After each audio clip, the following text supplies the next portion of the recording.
Hey guys, this is a video response to Bash BizNet GM restrictions on character creation. So first, Bash, love the video, love the commentary on birds and Manwich. When I hear Manwich, I think of sandwiches, not about male witch characters.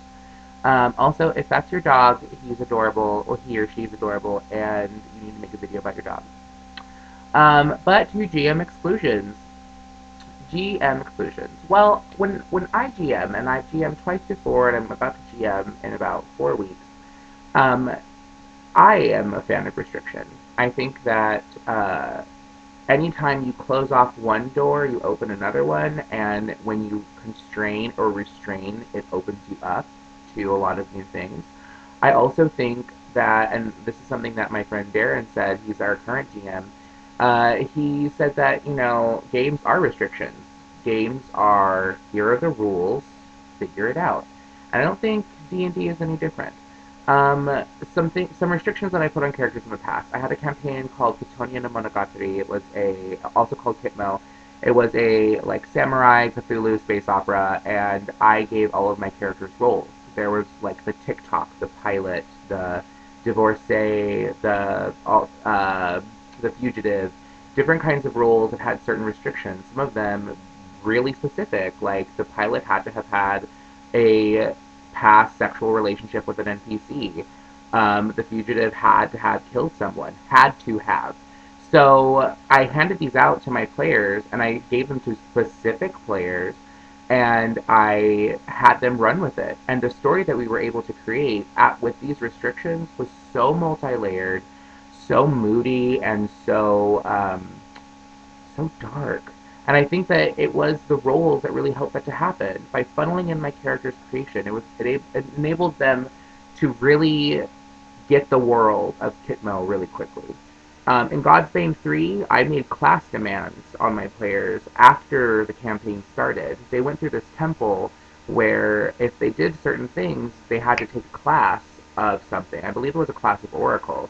And so choices in game can put, this has to happen to your character guide. You now have a level of Oracle. That's a part of your life.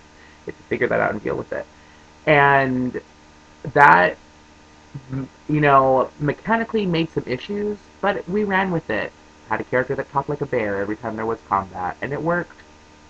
You know, it can be tricky, the balance between demands I make as a GM and the perspective of my PCs. But I've always found that, and I've had GMs both restrict me and not restrict me in the past.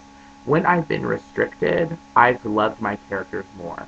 When my GM has said, "What about a half orc? What about Tengu?" You're like, "Yeah," that was a really weird reaction. Um, my friend Darren, he puts it this way, that the GM is the director, and that he's casting roles for a really great movie that you want to watch. So I feel kind of the same way. As a GM, I got the camera, right? But my players, they've got whatever it is they're doing out there. And I need certain kinds of things to tell the story I want to tell.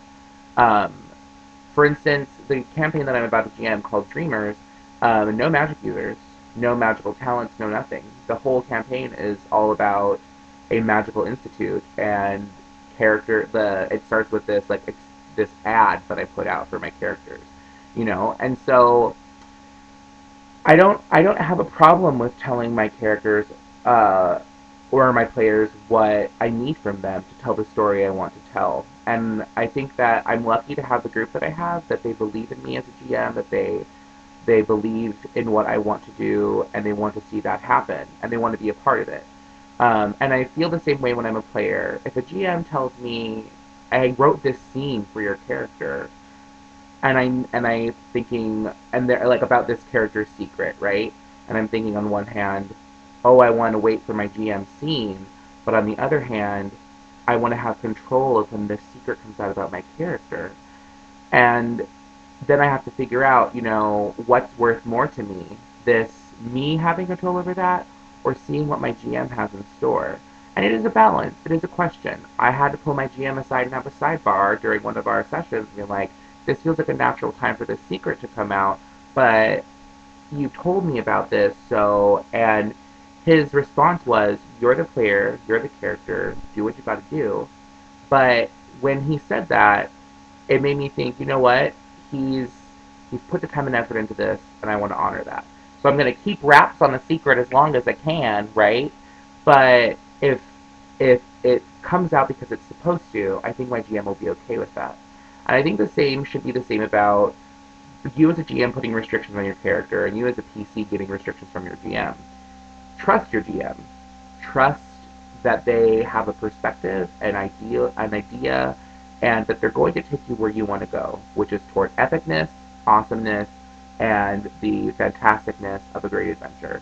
Trust that your GM knows what they're doing and is going to fudge things around and do what they need to do to make sure you're going to have a good time. And you know what? If you don't trust your GM, that's a different issue entirely.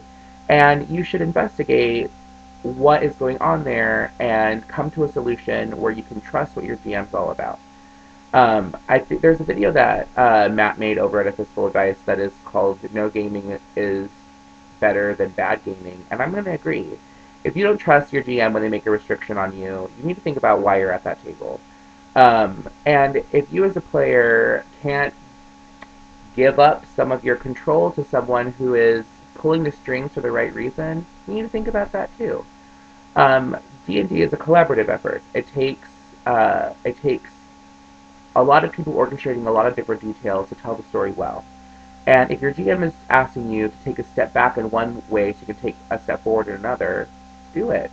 If you can't play your chaotic evil like mischief maker, save that for another campaign. Because if you have the right table, there is going to be someone who wants to GM that character. Um, I don't know, kind of closing thoughts on this that is that idea of respecting your GM. The idea that they have the best in store for you, and you want to be a part of that. Um, so yeah, Bash, there's your VR. I want to know the name of your dog, or if it's not your dog, are you planning on adopting the dog? Do you enjoy Manwich sandwiches, and do they have them in Canada? Discuss. Bye.